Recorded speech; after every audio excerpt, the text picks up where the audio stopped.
Nahiya naman ako sa inyo, no? Injection, Your Honor. Pilipinas, it's time for Family Feud. Let's meet our teams. Sina Gwendolyn, Sasha, Rain at Tracy. Ang team Binibining Pilipinas 2026.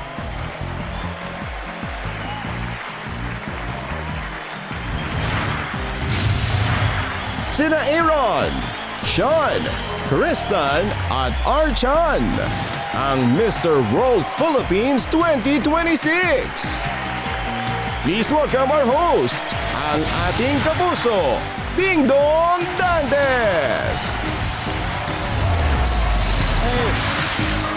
Hi. Hello. Sasha. Hello. Hi, Josie. Hi.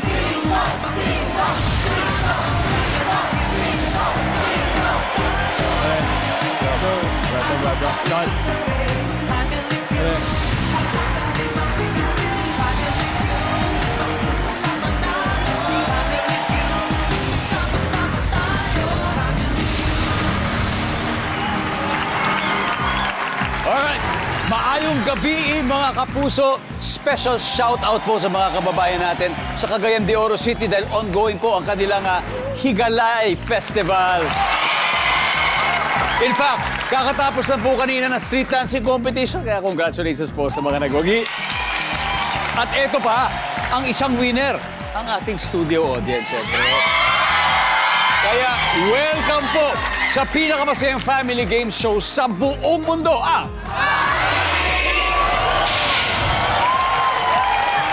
mga reyna at hari mula sa mundo ng pageantry ang maglalaban po ngayon. Kaya narito na ang unang team, ang winner sa recent Binibining Pilipinas 2026. Leading them is a model and host na nagtapos po ng college with a degree in communication from the City of Pines, your Binibining Pilipinas International 2026, Gwendolyn Soriano. Hi! Hello! Mabuhay! Hi, welcome. Kamusta? Okay naman po, masaya po kami. Nandito kami ngayon. Yeah, at masaya kami nandito kay Gwendolyn. Please introduce them to us. Yes, of course. Beside me is a very sporty queen. She is our Binibining Pilipinas Globe 2026. From Tarlac, Sasha. And then we have our regal fur mom from Dumaguete, Rain Antonio.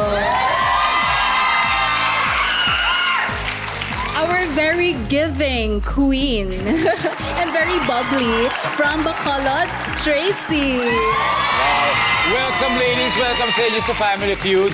You know, Gwen, may 6 na Miss International winners from the Philippines. Yes, I hope I'm gonna be the 8th because this year, Katrina Johnson is competing for Miss International. So we are aiming for a back-to-back win for the There you Philippines. go. So when will this happen, Gwen? Kailan ba yun sa'yo? Mine is gonna be next year, November. Same month. November. Yes, it's gonna be in Japan. Wow, good luck. Thank you. Back-to-back 7th and you'll be the 8th. Let's claim it. Let's claim it. Sasha, are you gonna win today? Of course, kabahan na po kayo, Mr. World Philippines. There you go, there you go. Good luck, Rain, and good luck, Tracy. Thank you po. Enjoy the game. At makakatapat po nila ang mga ginoong matikas at maangas, the winners of Mr. World Philippines 2026. Pinangungunahan po ng former basketball player and now a member of the Philippine national handball team. He's a Filipino Kiwi, Mr. World Philippines 2026, Aaron Davis. Aaron, welcome pare. I'm doing well, sir. Aaron, I'm excited. sino-sino mga kasama mo ngayon? So, Nayon, today we have our Mr. World first runner-up, Sean Kyle. John. Okay. Next to me, we have our Mr. Tourism International, Christian Manalo. And last but not certainly least, we have our Mr. Congeniality, Archan Perez. Yun. Arip talaga, mga pogi talaga. Pare, Christian, ano bang goal nyo ngayon? Ang goal namin, manalo. Bye-bye. Sorry, Binibini. Ganun ba? Chan, ready na ba? Ready na, Sir Dong. Iyan naman, Archan. Pwede na. Masasabi ko lang, good luck, girls. Kami ang manalo. Good luck, girls. Ito, alamin na natin ang sabi ng survey. Gwen and Aaron, let's play Family Feud.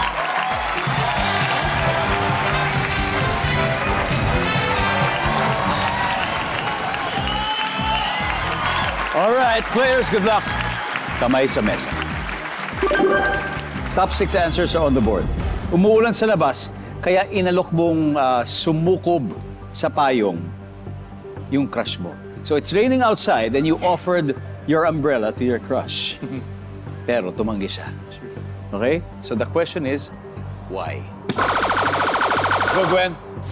Meron siyang sariling payong. May sariling payong. Okay? Nandiyan ba yan, survey? Okay.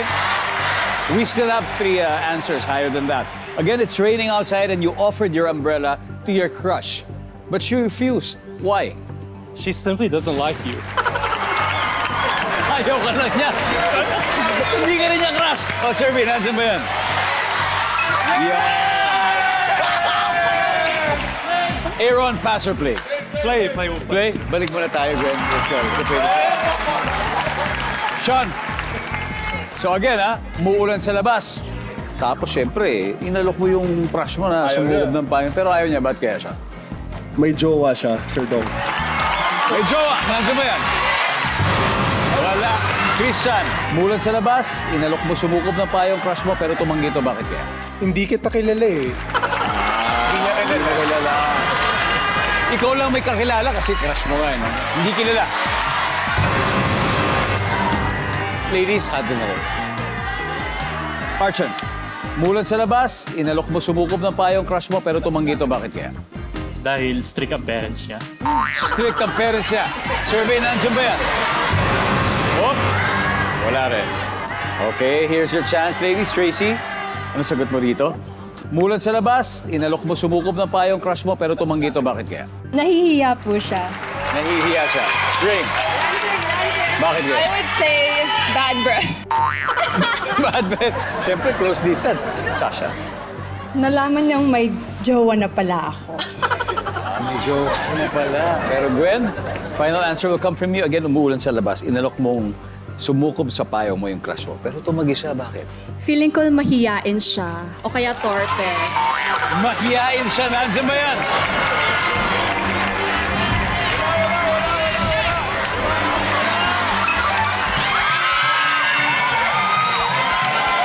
There you go. Tignan natin kung yung hindi mga nakuha sagot number 6. Paano maamo yung payong? Kulob. Number 5. May sundo. And finally, number 2. Nakita niya someone else. Mababasa rin anyway. So anyway, Binibini Pilipinas 2026 takes the first round. They now have 61 points. Welcome back to Family Feud. Bago natin balikan ang game, gusto po natin muna i-welcome dito sa studio yung mga bisita po natin mula sa Binibining Pilipinas Charities, si Miss Liliana Soriano. From the BPCI Executive Committee po, si Mr. Leroy Pelaez, ang kanilang PR officer.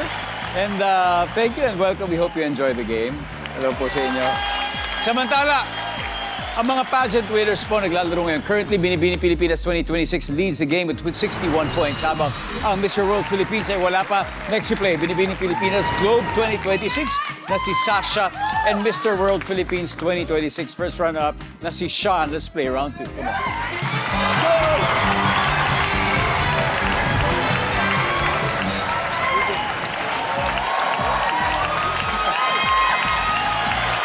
Good luck! Let's go. Kamay sa mesa. Top 6 answers are on the board. Bukod sa singer, sa anong trabaho pa nakakahiya kapag ikaw ay pumihok? Sean. Host. Host. Ikaw, katulad mo, ikaw ay isang host ng mga events. Yes, sir. Di ba? Nangyari na ba sa'yo na pumihok? Nangyari na. Especially pag kunyari hinahype mo yung crowd. May konting piyok nakakahiya, but you know, you just have to rub it out. Yeah. Ako dito parate. Lagi. Pogi ka naman, okay lang yan. Nandiyan ba ang host? Sean, pass or play? We're playing, sir. Let's go, Sean. Let's go na, Sasha. Let's do it. Christian, bukod sa singer, anong trabaho pa nakakahiya kapag ikaw ay pumiyok? Christian. Hindi ko lang yung specific word, pero yung kapag sa sports, yung nag-a-announce ng score, yung mga ganun. Announcer, nandiyan ba yan? Okay. Wala. Archan, bukod sa singer, anong trabaho pa yung nakakaya kapag pumiyok ka? TV report. TV reporter. O pwede. Ano pa? Aaron, aside from a singer, anong trabaho yung medyo nakakahiya when your voice cracks? I'd say, doctor? Doctor? Doctor. Like explaining to you. Yeah, that's right. You're all serious and then all of a sudden, survey says. Usap-usap na. Sean, bukod sa singer, anong trabaho pa ang nakakahiya kapag ikaw ay pumiyok? Trabaho ba yun? Pare? Of course.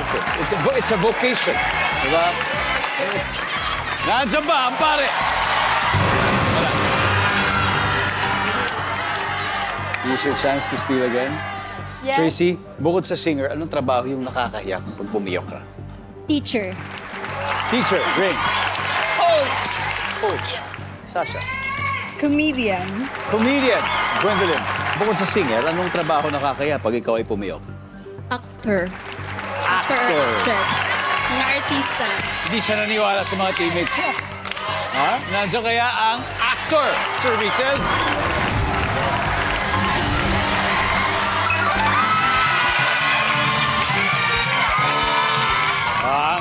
Back-to-back wins. Parang back-to-back na number 7 and 8 yan. Dahil po dyan, ang Binibini Pilipinas 2026 ay may 132 points na. Hahabol sa next round ang mga boys. At dahil may 3 pa sa board, so ito, part ng studio audience, bibigyan ko yun ng chance manalo ng 5,000 pesos.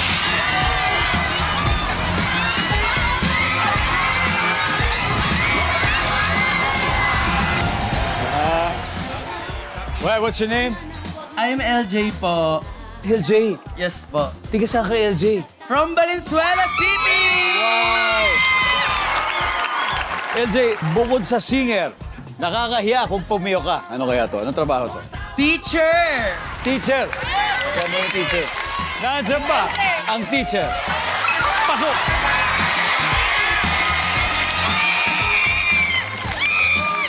Ano siya?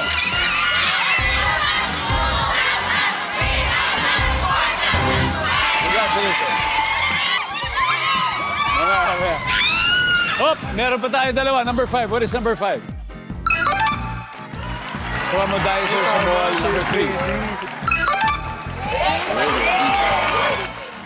Welcome back sa Family Feud. Naglalaro ngayon ang winners ng dalawang prestigious beauty pageants. So far, Binibini Pilipinas is leading with 132 points. Ang Mr. World Philippines 2026 ay wala pang puntos. Eto, magtatapat na ngayon ang Binibini Pilipinas 2026 first runner-up na si Rain. At ang Mr. World Philippines Tourism na si Tristan. Let's play round 3, guys.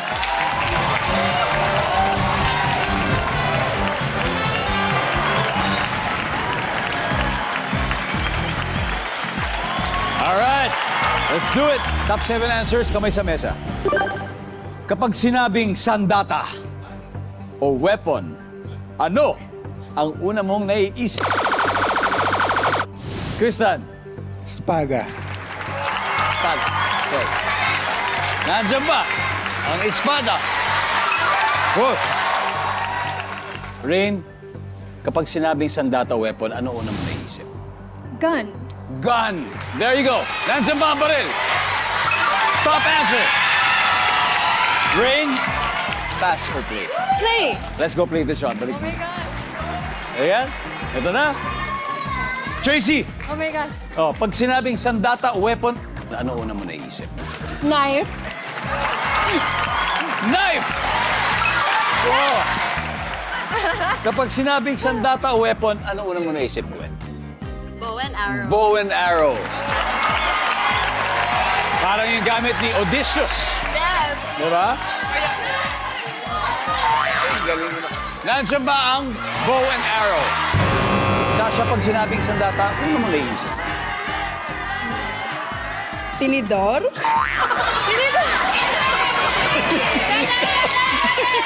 Sabagay, may mga malalaking tinidor, di ba? Yung sa superheroes, di ba? Trident, di ba? Aquaman, o... If may Odysseus, may Kung Aquaman. may Odysseus, well, tama naman ang tinidor.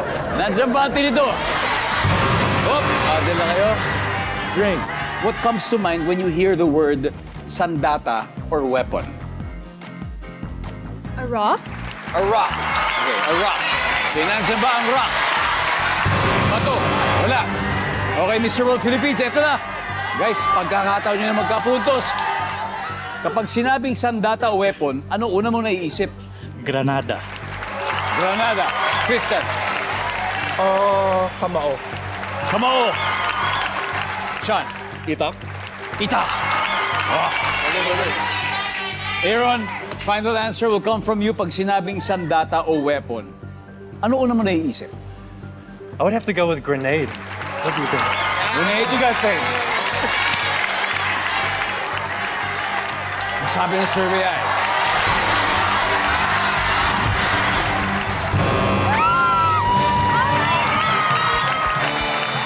Tapos na ang 3 rounds and the scores are in the lead, 240 points binibini Pilipinas. Mr. World Philippines, wala pa. Pero may sagot pa na hindi nahuhulaan. Sino may sandata? Pinabas ng sandata! Ah!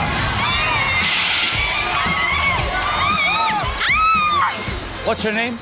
Julian. My name is Julian po, Sir Ding Dong. Julian. Yes po. Julian, alam mo ba ang sandata ni Julian? Ay ang kanyang boses. Talaga ba? Magaling siya kumanta. Ako si Julian. Yes po, yes po. Okay, Julian. Ano una mo naiisip pag sinabing sandata, Julian? Ang una ko naisip ay itak. Itak. Itak po. Para sagot ni Sean, itak. Itak! Itak yan! Itak! Oh. Nandiyan ba? For 5,000 pesos ang itak. Go! 1,000, 2,000, 3,000,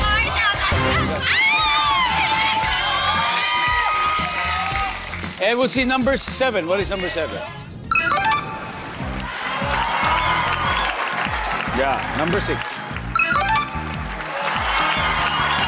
Labanan. Pag sinabing sandata, parang what comes to mind, di ba? Naisip mo, may away, may police. And finally, number 4. Di ba? And when we return, magtatapat na po sina Tracy and Archan sa last head-to-head battle dito lang sa Family. Welcome back to Family Feud. Kanina pa po nagko-comment sa ating live stream yung mga kababayan at supporters nating players dyan po sa Baguio City. Hello sa inyo. Sa mga taga Tarlac City, Tarlac, hello din po sa inyo. Yan. At Bacolod City, and thank you for watching po mga kapuso. Anyway, balik tayo sa game. Namumuno pa rin po ang Binibini Pilipinas with 240 points. Mr. World Philippines, wala pa kayo. Ito na, huling tapatan nila Binibining Pilipinas. Second runner-up na si Tracy at the Mr. World Philippines candidate from Tanawan City, Batangas na si Archan. Let's play the final round. Come on.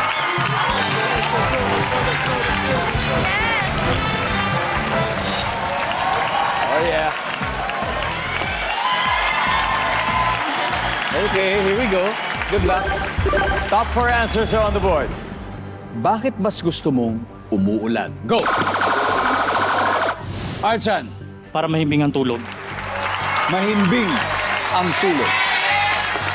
Nandiyan ba mahimbing ang tulog? Tracy, bakit mas gusto mong umuulan? Para makakadol. Bad weather is cuddle. Yes! Nandiyan ba yung survey? Wala. Guys, pass or play. This is your chance. Play! Let's go play this round. Final round, Aaron. Okay, fill in the blank. Bakit mas gusto mo umuulan? Malamig. Malamig. Survey, nandiyan ba yan? Top answer. Sean, bakit mas gusto mo umuulan? Walang pasok, sir. Dahil walang pasok. Okay. Final. Tristan. Ito panahon ng tag-ulan ngayon.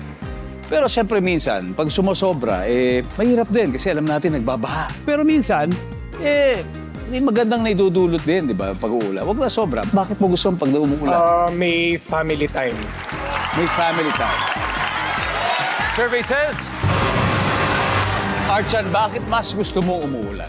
Para maraming tubig. Maraming Pang-ipon. tubig. Naiipon. Ipon. Nandiyan ba para mas maraming tubig? Wala. Ladies, paddle na. Again, Aaron, bakit mas gusto mo pag umuulan? Feeling ko kasi malamig, may ulan sa labas. So, may oras sa laro or watch movies. May oras ka sa laro to watch movies. Nandyan ba yan? Ladies, you still have a chance, but warning lang. If you don't get it, sila mananalo. Oh my God. Okay? OMG! Tracy, We worked hard for this. bakit mas gusto mong umuulan? Makainom ako ng maraming kape, although I don't drink coffee. Makainom ka ng maraming kape. Yeah. Rain, bakit mas gusto mong maraming rain? So that I can eat at home. So that you can eat. Eat a lot, Sasha. Bakit mas gusto mo kapag umuulan?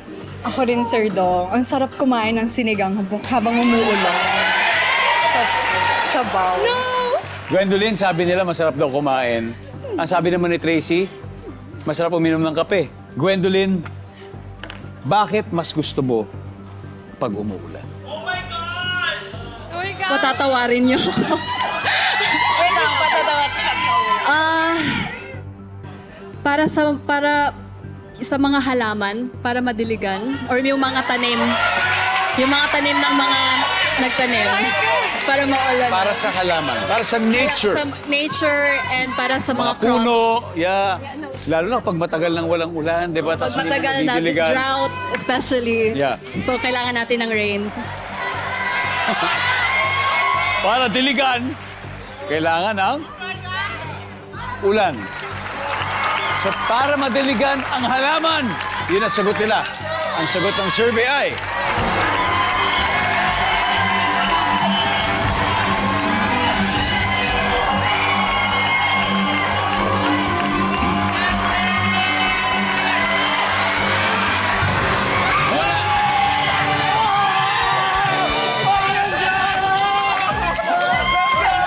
Alright, let's see. Ano ba yung number 2?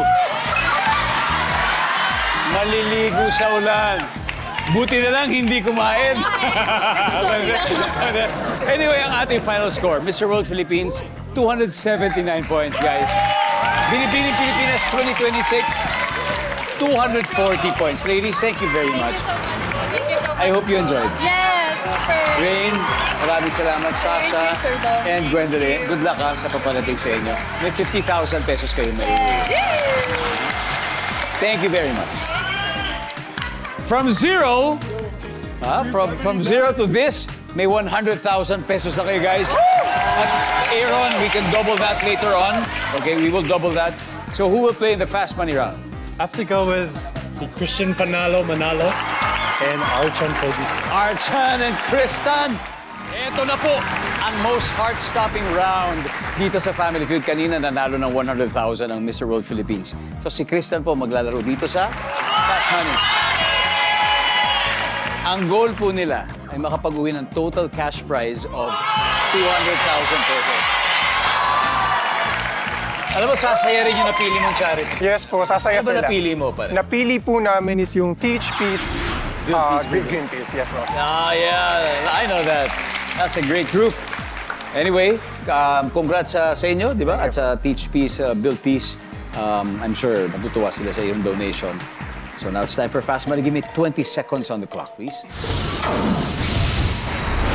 Name something na makikita sa sidewalk kung saan nakapwesto yung mga taong namamalimos. Go. Pedestrian lane. Fill in the blank. Together, blank. Together, Pass. name something na karaniwang sinisipa ng tao. Aso. Sinong Pinay ang una mong naiisip kapag sinabing fashionista? Heart Evangelista. Gamit sa bahay na madalas ay magkakapato. Sapatos. Let's go, tignan natin kung ilang points na nakuha mo. Something na makikita sa sidewalk kung saan nakapwesto yung mga taong namamalimos. Ang sabi mo ay pedestrian lane. Ang sabi ng survey. O, yun talaga yung lakaran ng pedestrian. Anyway, fill in the blank, together, blank. Hindi na natin nabalikan yan. Okay. Name something na karaniwang sinisipa ng tao. Ang sabi mo ay aso. Ang sabi ng survey, pero paalala lang po sa mga manonood, survey ito. At kailanman ay hindi po tama na sumipa ng kahit anong hayop. Okay? Paalala lang po yan. Sino Pinay ang una mong naiisip kapag sinabing fashionista, sabi mo yung heart evangelista? Survey? Go. Nice one. Gamit sa bahay na madalas ay magkakapatong, sabi mo yung sapatos. Sabi na survey. Nice one. 56. Good start. Thank you. Good start. Kristan, balik na tayo. Let's welcome back Archan. Archan, kamusta? Ayos naman. Okay, good. Okay, Archan, si Kristan, ang iyong teammate, ay nakakuha ng 56 points. Which means you need 140. around 144 at least. Please. Kaya. Kaya mo yan. Okay, sa punto po ito, makikita na po ng manonood ang sagot ni Kristan. Give me 25 seconds on the clock. Here we go. Name something na makikita sa sidewalk kung saan nakapwesto ang taong namamalimos. Go. Basurahan. Fill in the blank. Together, blank. We win. Name something na karaniwang sinisipa ng tao. Bola. Sinong Pinay ang una mong naiisip kapag sinabing fashionista? Heart Evangelista. Bukod kay Heart Evangelista. Pia Wurtzbach. Gamit sa bahay na madalas ay magkakapatong. Plato. Let's go, pare. You need 144. Dito. Something na makikita sa sidewalk kung saan nakapwesto yung mga taong namamalimos. Sabi mo yung basura. Ang sabi na survey dyan ay. Top answer dito, ilalagyan ng pera. Okay. Okay. Fill in the blank. Together, we win. Sabi na survey. Together again. That's the top answer. And together forever. Something na karaniwan yung sinisipa ng tao, sabi mo yung bola. Top answer. Survey? Top answer. Top answer. Sinong Pinay ang una mo naisip pag sinabing fashionista, sabi mo yung Pia Wurtzbach? Survey Top says. answer. Heart Evangelista, top Wala, answer. wala. Gamit sa bahay na madalas ay magkakapatong, Plato. sabi mo yung plato. Top answer. Sabi ng survey. Top answer. You did great, pero sayang lang hindi umabot. Mr. World Philippines, pag-uwi pa rin kayo ng 100,000 pesos. Ladies? Nice one, guys. Congratulations once again. Okay, maraming salamat, Pilipinas. Ako po si Ding Dong Dantes na araw-araw maghahatid ng saya at papremyo. Kaya makihula at manalo dito sa Family Feud.